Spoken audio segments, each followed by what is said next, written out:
Hola, bona tarda. Ens trobem a 4Gamers, el local que ens cedeix el nostre benvolgut amic Víctor, ubicat al carrer Picasso número 25, per a fer una altra entrevista. En aquest cas presentarem a Darío i a Bea com a director i cap d'estudis del CEIP Ródenas de Benicarló. Abans tenim que fer la cunya, perquè la tenim que fer. No podem oblidar, 4Gamers, la teva tenda d'informàtica a Vinaròs. Així, mirant a la càmera, Víctor, gràcies, perquè el miro a ell. Jo ja ho sé. Però bueno, és que clar, és que mai és una professional, jo aquí estic ara de becari. Bueno, parlant en sèrio, tenim a Darío i a Bea, com ja comentava, director, cap d'estudis de Ródenas de Benicarló. Bona tarda, moltíssimes gràcies per vindre a aquesta entrevista xerrando entre amigos, com diu el... Bona tarda i gràcies per convidar-nos a participar de xerrades. Bueno, nosaltres sabeu que des de Vinacae, jo en persona, estem molt agraïts per la vostra amabilitat, per la vostra confiança que vau mostrar des del minut 1 amb nosaltres per a entrar al vostre col·legi, que ara entrarem en matèria, i pensàvem que ja era una entrevista pactada des de fa temps, però pensem que de cara a l'esdeveniment del dia 14, que diguem que és com el final de temporada de Vinacae, on després també tocarem una mica el tema, doncs que millor que vosaltres per a parlar del vostre centre, de com ho gestioneu, el vostre dia a dia, humanitzar els professionals que esteu treballant de manera incansable en el dia a dia per tindre una convivència dins de l'escola la millor possible. I doncs anirem pautant petites preguntetes, que és el que abans de l'entrevista hem marcat, i esperem que l'audiència tingui una miqueta més clar les grans persones que sou i els grandíssims professionals que esteu treballant dins del col·le. Darío, comentàvem abans, és un col·le que jo quan vaig entrar, a banda que les instal·lacions són espectaculars, perquè és un col·le fantàstic, molt xulo, diu, hi havia molta gent, molt d'alumnat, no? Quants sous, quantes línies... Nosaltres som un centre públic de 2 línies, vol dir 2 unitats per cadascun dels cursos, i actualment tenim 516 alumnes. És un nombre elevat d'alumnes per a la quantitat d'unitats que nosaltres tenim, degut a les característiques de la localitat de Benicarló, en la que cada volta s'està incrementant la població. La nostra escola és una escola plural, diversa, com tota la societat, i en la que tot l'alumnat té acollida. I parlàvem també, jo quan vaig estar, ja inclús el primer dia, el bon ambient que es respira dins del centre, el bon rotllo, parlant col·localment, que hi ha entre vosaltres, entrar al despatx, l'avi passa, entre vosaltres, pareix que és algo que jo crec que cal comentar-ho, perquè, clar, jo he tingut la sort d'anar a diversos col·les, a donar xerrades o tallers, com vulguem dir-ho, i, ostres, quan entres en un col·le en el qual se respira aquell bon clima, ganes de treballar, ganes de millorar, la crítica, l'exigència, perquè ahir Bea crec que és la campiona del món, una persona superexigent, però tot amb un clima, amb una normalitat, el poder parlar amb tu, Javi, tal, passa, pum, mira, comentem, tal qual. Jo penso que és una cosa que segur, que estic convençut que a la resta dels docents i als alumnes se té que d'alguna manera impregnar. Quin és el vostre valor afegit dins del centre? Nosaltres som una escola que, per a ser de 2 línies, és prou familiar, i el que sí que volem destacar, i jo crec que bé estarà en mi, és el suport que té el claustre, l'ajuda, perquè, clar, la feina de l'equip directiu és dura, la nostra feina és de gestió, d'organització, però sense un bon equip humà, sense un claustre que col·labore i que siga partícip i obert a les propostes que es fan. Que estiga motivat, veritat? Sí, i nosaltres estem oberts a totes les propostes que ens fan. De fet, molts dels temes que ens van portar a contactar amb Vinacae van sorgir de la necessitat del claustre d'atendre a una sèrie d'inquietuds que hi havia conflictes que sorgeixen i que nosaltres podem donar una bona resposta educativa i pedagògica. I a partir d'ahir vam contactar en Vinacae per veure com podien resoldre tot aquest tipus de conflictes. I abans els donava les gràcies per l'acollida que us havien donat a vosaltres, però nosaltres també volíem donar-vos les gràcies perquè la veritat que ens heu ajudat moltíssim. Durant aquest curs hem anat seguint un camí uns dels altres de la mà i esta setmana parlàvem nosaltres dels fruits que això està donant i que ens ha permès detectar algunes situacions i poder donar solució a través de la prevenció, que és el que nosaltres, l'interès o la intenció que tenim és previndre més que el fet d'arribar a la sanció, que la sanció hauria de ser l'últim recurs. Jo crec que ja està d'acord amb mi. Volia afegir primer donar-vos les gràcies a Vinacae, especialment que és la persona que sempre està de manera activa al centre. El tindre la porta oberta d'un despatx, d'un equip directiu, és molt important perquè la base és el diàleg tant entre els alumnes però també en la resta de companys i en les famílies. Les coses se solucionen parlant i creant un clima agradable i vindre a l'escola content, tant a nivell professional com de l'alumnat. Quan hi ha una dificultat... Jo crec que ahir també la pregunta anava dirigida que nosaltres som una escola familiar i pensem que l'educació és part, o tots prenen part, tant l'alumnat i no només el professorat, sinó que nosaltres el que volem és que les famílies prenguen partit de tot això i que tots junts puguem conduir dur a terme aquest camí i crear alumnes crítics i que tinguen una visió positiva de les coses i que siguin conscients de que no tot val. Que els conflictes o les situacions agressives o conductes incíviques, això no es pot tolerar. Volem crear ciutadans crítics i que siguin sensibles front a diferents situacions que es puguen donar. Abans comentàveu que el tema de la inclusió, que són en aquestes tres línies, alumnes, els docents, els professionals i també les famílies. Perquè entenem que si una de les línies falla, doncs se perd l'equilibri, no? Penseu que és així? Sí, nosaltres pensem que hem d'anar tots de la mà. Si volem que els pares ens cedixen allò més preuat per a ells, que són els seus fills i les seues filles, i en el moment en què arriben a l'escola nosaltres els acollim no com si foren fills o filles, perquè els fills o filles són del pare i de la mare, però sí que sabem... aquesta responsabilitat, de dir, nosaltres sabem que allò és el més preuat per als pares, i els pares el que volen és que, ho entenem, que el que volen és que nosaltres puguem ajudar en aquest camí a formar ciutadans crítics, sensibles front a les situacions, i també en el tema de la inclusió nosaltres tenim una aula CIL per acollir alumnat en conductes o trastorns relacionats amb la comunicació i en el llenguatge, aspectes relacionats amb l'Asperger, amb l'autisme, i nosaltres el que volem, tenim una aula, però no volem que siguin alumnats d'una aula en concret, sinó volem que tot l'alumnat sigui partícip, que sapiguem que som una societat diversa, que tots no som igual, però que tots ens podem beneficiar, que la diversitat a nosaltres ens enriqueix. I és així, vull dir, aquesta és la visió que nosaltres tenim de tot l'alumnat que ve al centre. El tema dels prejudicis, davant d'aquella... les etiquetes que fan tant de mal moltes vegades, i que malauradament en les classes se normalitza aquell mote, aquella falta de respecte, aquell insult, que dius, mira, tal, que aquella persona potser té una característica física o té una dificultat, com dius tu, per a llegir, o té una qualsevol altra cosa que alguna persona pugui entendre que és motiu de guassa, de mofa. O sigui, jo estic molt d'acord amb vosaltres quan parleu de la tolerància zero, perquè l'arrel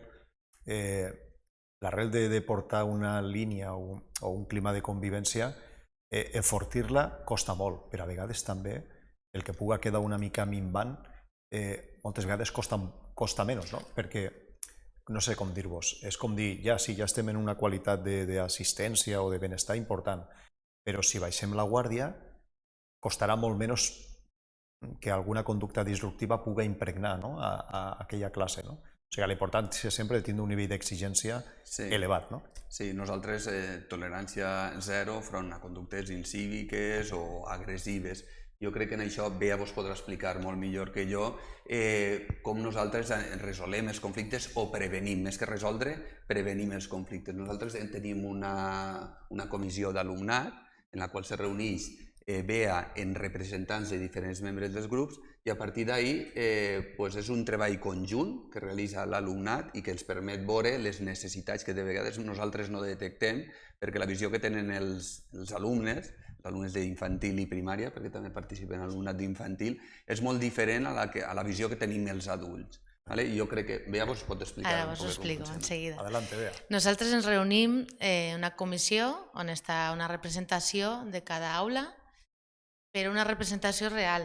No és una persona que agafa lideratge i explica el que vol, sinó que prèviament s'ha fet un treball per tutoria, se marquen unes pautes d'aspectes que se volen treballar, ja siga de funcionament i organització de centre, com siga aspectes de convivència o alguna coseta que volguéssim treballar. Ara hem treballat en el funcionament de patis, la visió que tenen ells de l'espai que més els agrada, perquè és un dels espais que més els agrada. Hi ha voltes que per a nosaltres que no hi havien raquetes de ping-pong no és significatiu, però per a ells i que tinguen veu de manera activa en el funcionament de centre és molt important, igual que... Curiositat el tema del pati. Exactament com ho gestioneu això? El pati és un lloc de molta llibertat i de molta necessitat. Vull dir, hi ha molta concentració a les aules, hi ha moltes activitats curriculars, però en el pati s'aprèn. En el pati s'aprèn, igual que fomentem patis coeducatius per a que tinguin llibertat de... Antigament, al pati que hi havia futbol. Ara restem això i apostem per un pati on hi havia diverses activitats que trien lliurement. Per exemple, fa 2 anys va sortir que volien fer polseretes. Doncs els xiquets ho van demandar i se va parlar, perquè també tenim una comissió, d'alumnat, però també tenim la comissió d'Igualtat i Convivència que també dona resposta i ajuda a gestionar. I pel que dia Darío de la comissió d'alumnat ve una representació i se parlen de diferents temes i també parlen de les normes d'aula. Però parleu de delegats o parleu de... Vull dir, venen els delegats de cada classe? Sí, venen una representació de delegats o delegades i se parlen de diferents temàtiques. Ara estem treballant en una norma de centre. Però prèviament a la norma de centre, que ha sigut fruit d'un treball, hem treballat el concepte d'amistat, què és un amic, què no és un amic, una persona que te cuida, una persona que te respeta. Hem treballat la paraula confiança, però tret de la comissió i després traslladat a les aules. I la norma, a veure si me'n recordo i la dic bé, és respecte sempre, parlant ens entenem. I això ha sortit del diàleg que hem tingut a la comissió d'alumnat, de la paraula respecte, què significa respectar, què significa dialogar quan tens un problema, buscar ajuda. O sigui que vosaltres, puc equivocar, perdoneu-me, com diu, prioritzeu, aposteu molt clarament per la intel·ligència emocional dels alumnes, o sigui, per fomentar... Que tinguin recursos. Davant d'un problema... Habilitats socials, no?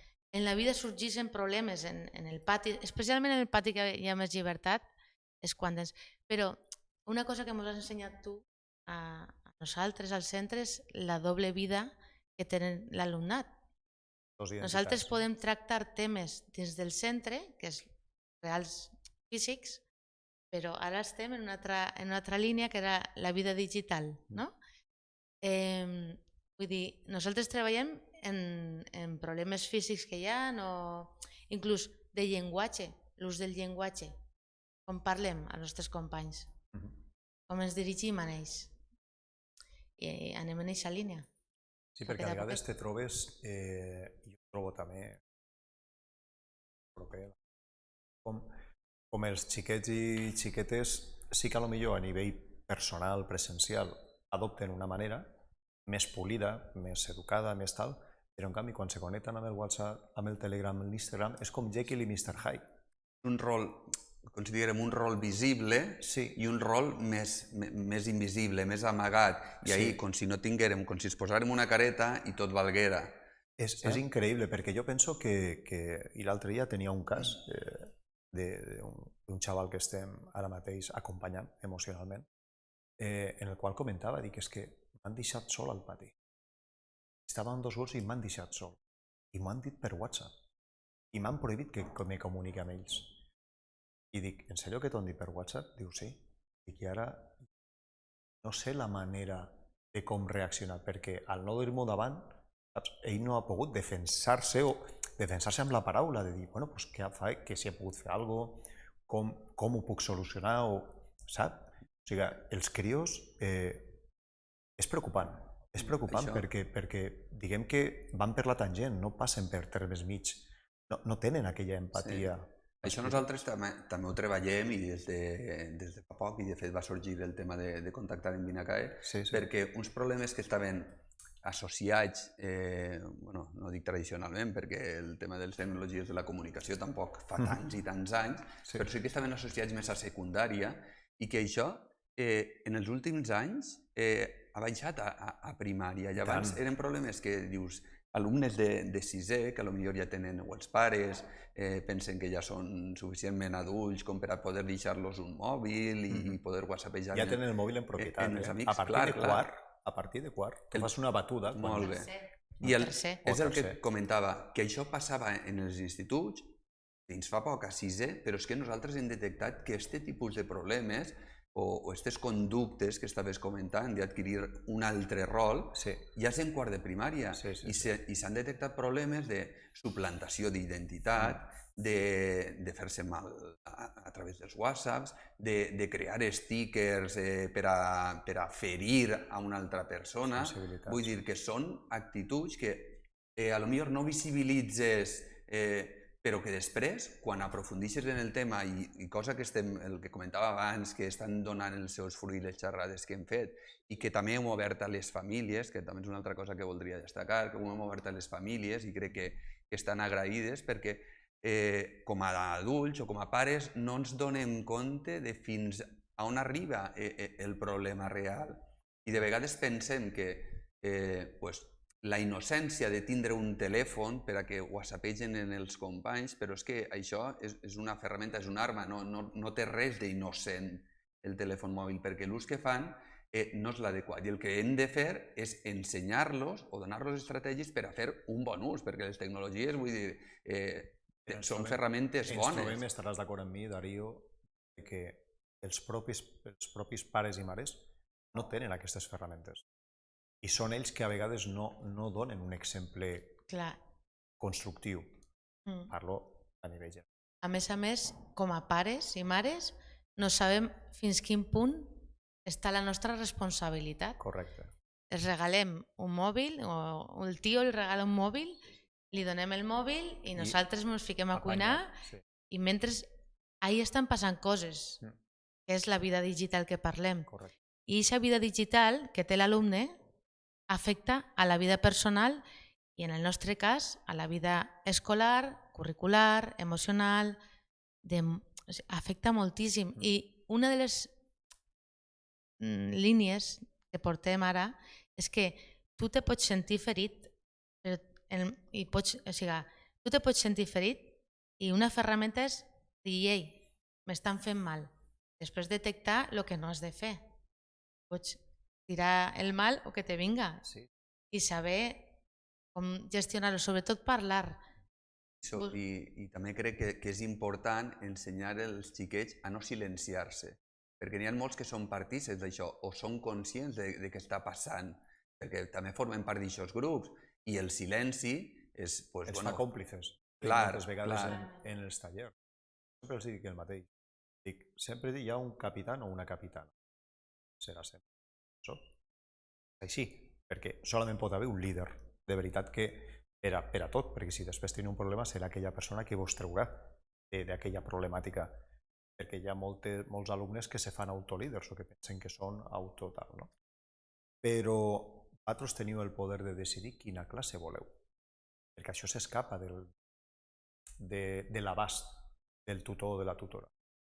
el que vosaltres viviu el dia a dia, les hores, aquelles relacions més properes, i és el que tu dius, Darío, i és fonamental. La majoria té que decidir si hi ha un cas d'una conducta que no se tinga que tolerar, no significa que a aquella persona se li tinga que aplicar un càstig, com vosaltres dieu.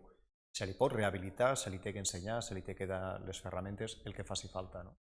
Però jo penso que és compatible una cosa amb l'altra. Dic, escolta, hi ha una línia que no es pot passar, informar-te. Que fàcil que és que la classe se contamine, entre cometes moltes vegades, per un mote, per un sticker, per fer fora d'un joc de PlayStation a un xaval en concret, 1000 coses, hi ha 1000 exemples. I d'ahir la importància de l'educació digital, que en parla més d'una vegada. Jo volia afegir la manera que estem fent ara l'educació digital, que ha sigut en 3 grans blocs, els docents dins del pla de formació van detectar una necessitat de formació en ciberassetjament, assetjament escolar. Van fer també uns tallers que vens tu a fer-los a les aules a partir de tercer de primària, i aquests tallers per a l'alumnat també ve acompanyat de la formació a familiars, perquè si ens quedem els mestres i l'alumnat i no ens acompanya la família, tenim poc per a transformar i millorar. Fa falta els 3 pilars fonamentals: alumne, que és el que té que evolucionar, aprendre, ser crític, poquet a poquet, està creixent i per això estem... Jo quan vaig entrar el primer dia i vaig poder reunir-me amb tu, vaig veure de seguida que vosaltres una prioritat en majúscules, subratllat en negreta. Sou un col·le sense comparacions, perquè no fa falta comparar amb cap col·legi, però sou un col·le molt valent i que agafa aquesta problemàtica com una opció de millora. I se nota moltíssim. I encara així sempre has d'intentar millorar i millorar. Hem fet això, però podem anar per així. Per això parlem que és un claustre actiu i som una representació perquè estem a l'equip directiu, però realment el Rodenas és tot. Suma de tot. Som les mestres, tot l'equip, l'orientadora de centre també fa una funció molt important, tota la comissió, totes les necessitats que van apareixent. Els problemes donen, les crisis que se diuen ara en la pandèmia i tot això, donen una nova perspectiva i una oportunitat de canvi i transformació que ens ajuda. Que comentava també de l'orientadora, m'ha vingut al cap que nosaltres des de fa anys ja també l'orientadora passa uns sociogrames a principi de curs a totes les aules per a poder detectar quines són les relacions que hi ha entre l'alumnat d'aquest grup. Moltes vegades el que ens centrem molt és en aquells que tenen conductes agressives, que tenen conductes incíviques, que no afavoreixen que hi hagi un bon clima en l'aula, però també n'hi ha alumnes que són invisibles, que no es veuen, que passen, abans ho comentava quan veníem en Bea, que són xiquets que potser acaben l'escolaritat i és com si no hagueren passat per l'escola. Aleshores també detectem això i el que hem de donar és estratègies per a poder empoderar-los també, que formen part del grup. Vull dir que tot és important, treballar en tot el tipus, perquè cadascú tenim un caràcter, tenim una manera de ser i tenim que atendre, nosaltres com a docents hem d'atendre a tot l'alumnat per igual. Important. Que dins de l'escola, igual que són persones úniques, individuals, en unes característiques, en unes ganes de fer o en unes inquietuds més artístiques, més matemàtiques, més d'oci, cada un és com és.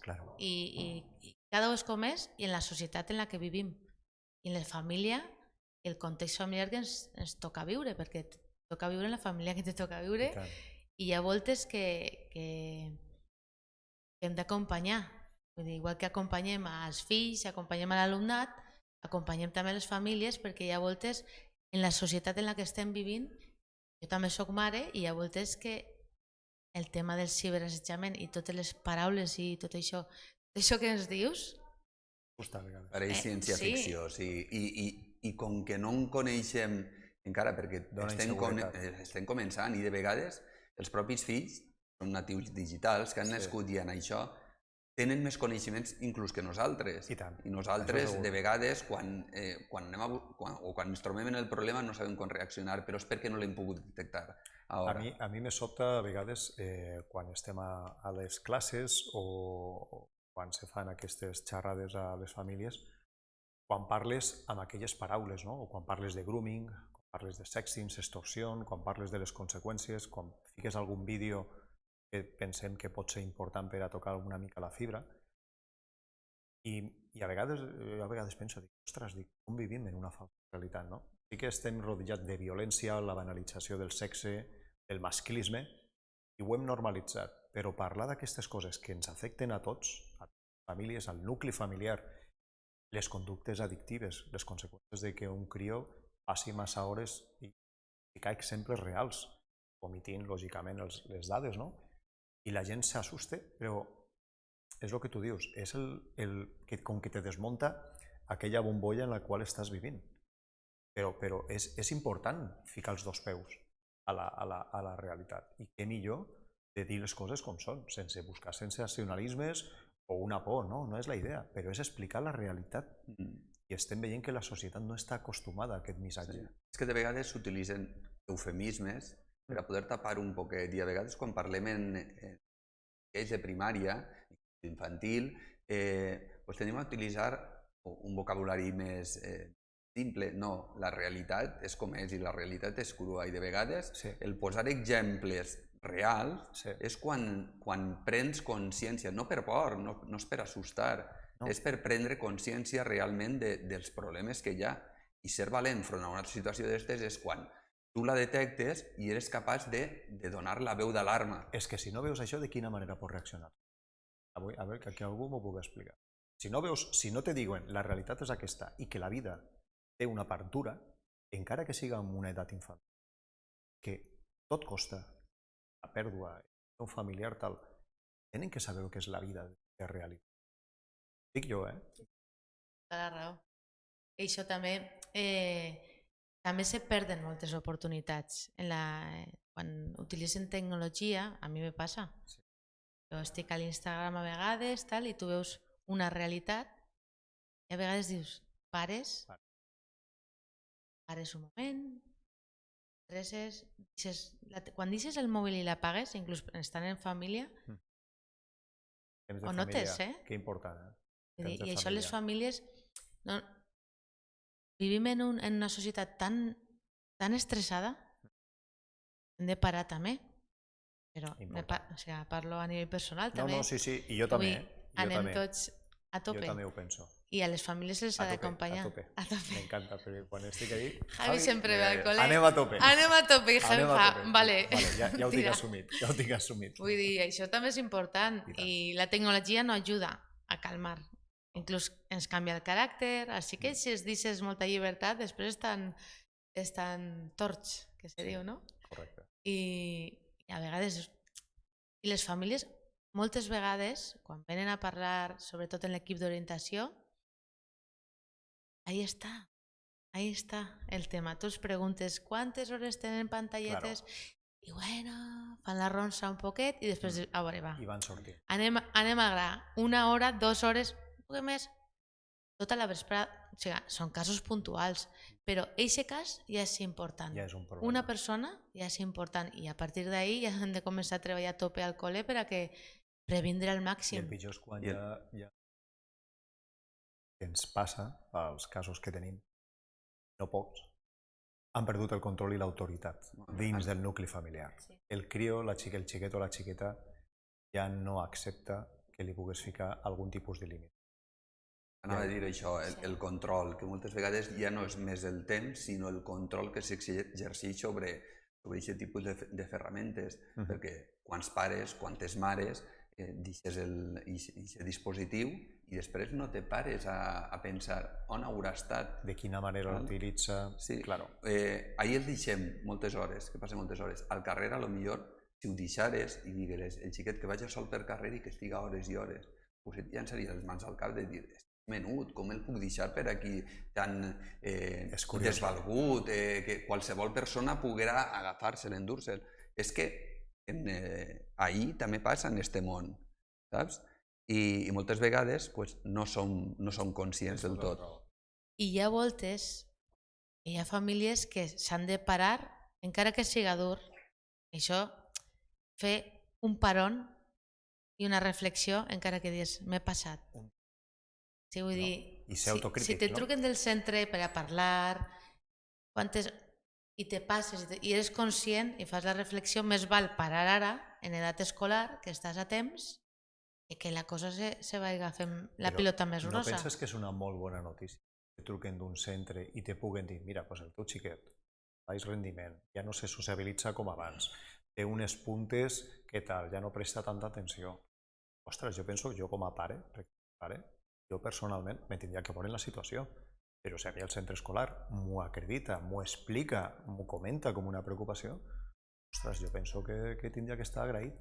Ahir també has fet un paper molt important, perquè en els tallers que fas de xarxes socials, benestar digital, ciberassetjament, hi ha diferents blocs, ciberassetjament i tal. Ahir és un moment on se treballa exclusivament aquesta temàtica. Què passa? Per què hem fet això? Perquè treballar exclusivament aquesta temàtica, si no ho fas mitjançant un taller, sí que pots tindre moments de reflexió, per supost. Vull dir, no només se treballa aquesta temàtica en els tallers, sinó en tutories i en el dia a dia, de manera transversal, se treballa a les aules. Inclús quan parles en ciències socials, parles de maquinària, d'alguna temàtica en concret, o inclús en una comprensió lectora surt alguna temàtica, se pot associar. Però al treballar els tallers tan directament, jo crec que els xiquets, més xerradors, clar, que arriben a casa i conten, i després tenen el feedback en les famílies, se tanque el cercle i ajuda. I se fan en les ganes de millorar, vull dir, de transformar un poc la societat. I és superimportant, perquè a nivell familiar no som conscients del canvi a nivell d'evolució educativa, que fem molt ús, molt mal ús. A vegades també va bé. En pandèmia, quan hem tingut videotrucades, les hem agraït. Sí, home, i tant. Les noves tecnologies ens han ajudat molt a comunicar-nos. Clar, però ens ensenyar a fer un bon ús. Correcte. Sí, i donar exemple també. I els tallers han ajudat, almenys en el nostre centre, a remoure consciències i a detectar coses que ni nosaltres ens havíem adonat com a mestres, ni els alumnes eren conscients. Però jo estic convençut perquè també des del minut 1 vosaltres heu estat oberts a escoltar. Jo penso que si també d'alguna manera s'ha pogut ajudar, humilment, des de Vinacae, és que des del minut 1, com dic jo, heu estat oberts a escoltar, a entendre, a veure, a buscar, a anar més enllà, perquè potser molt possiblement s'hagués quedat en això, la persona que fa un taller i tal. I què passa? Quan se detecta alguna cosa, una qüestió concreta, puntual, sempre s'ha d'informar a la família. La família és fonamental. I fer-li una reflexió, i les famílies ho agraeixen. Mira, veritat. M'alegro que sigui així. Vaig a controlar-li més perquè pot utilitzar WhatsApp i pot ofendre jugant, utilitzant un llenguatge simplon, però que fa molt de mal. De moment anirem treballant. Doncs ja heu vist, perquè abans patíem una miqueta de dir, ostres, com anirà i tal, però ja heu vist que portem quasi 40 minuts i podríem estar temps i temps estar hora i pico, buscar aquí un caferet o fer aquí una tapa inclosa. Però tenim que anar acabant. Sí que volem parlar de l'últim bloc molt breument, és el tema de l'esdeveniment del dia 14 de maig, que des de Vinacae estem fent tanta força, estem apostant molt per aquesta línia de sensibilització social que penso que compartim. I, lògicament, no podia ser d'una altra manera, Ródenas, el CEIP Ródenas de Benicarló tenia que estar en aquella taula de convivència i a través de Darío, que molt amablement ha dit ahí estarem a primera línia, donant suport, doncs serà un esdeveniment. Jo penso que quan vam començar en aquest projecte no ens pensàvem que tindríem aquesta rebuda. Vull dir que directors, directores, caps d'estudi, orientadores estaran ahí en aquella taula parlant, informant inclús Inspecció educativa també estarà ahí, ja donarem més informació, parlaran, donareu veu, humanitzareu la vostra tasca, parlar de la família, parlar de tot el que hem parlat avui. Jo crec que no fa falta ara recapitular una mica les temàtiques perquè s'han tocat aquí. I solament agrair-vos que esteu ahí. Espero que per a vosaltres també siga un dia de festa, una oportunitat d'estar, de sumar, que les famílies puguen vindre. No sé, si voleu comentar alguna cosa sobre l'esdeveniment, què vos pareix? Nosaltres simplement agrair-vos el fet que compteu amb nosaltres, que per a vosaltres siguem importants i que puguem transmetre... Vosaltres ho feu possible, sempre hem dit el mateix. Sense l'ajuda de vosaltres, Vinacae seria simplement això, una associació que va fent cosetes. Però bueno, nosaltres agraïm molt que ens hàgiu obert la porta, tant vosaltres com la resta de pobles de Vinaròs i comarca. I ja dic, el que estigueu a gust, que ho disfruteu, que sigueu valents també de parlar sempre d'aquestes temàtiques, sobretot la gent que realment sap del tema, dia a dia. Jo crec que és el que fa falta, que parlem de la nostra realitat d'aquí de la comarca. Per això aquest dia 14 té tant de sentit. I res, simplement agrair-vos. No sé si voleu fer algun comentari abans d'acomiadar-nos. Allí estarem. Moltes gràcies. Allí estarem nosaltres i esperem que la visió que puguem transmetre ajude i que tant a les famílies com a totes les que acudisquen. Ja amb això acabarem. Moltíssimes gràcies, Darío. Gràcies. Moltíssimes gràcies, Bea. Gràcies a vosaltres. Molt ameno. Fixeu-vos, si ha sigut ameno, però tenim que fer aquesta, que el senyor Víctor no ha dit absolutament res en 40 minuts. Bueno, jo crec que ha sigut superinteressant. Tota la raó. Tota la raó. I res, convidar-vos a la pròxima entrevista que farem la pròxima setmana. I res més a dir. A mi és el que me costa més, Víctor. El despedir-me, el recordar-me de 4Gamers, Carrer Picasso 25, la teva tenda de tecnologia, no? Me costa. La veritat que està molt bé 4Gamers. És un lloc molt tecnològic, I agradable. La veritat que m'està molt a gust. Moltes gràcies. L'amabilitat, doncs ja diem, ja no solament Vinaròs, també totes les persones de Benicarló que vulguin vindre, aquí tenen la seva tenda. Gràcies, ara parlant en sèrio, i els convidem cap a la pròxima entrevista. Bona tarda. Adéu.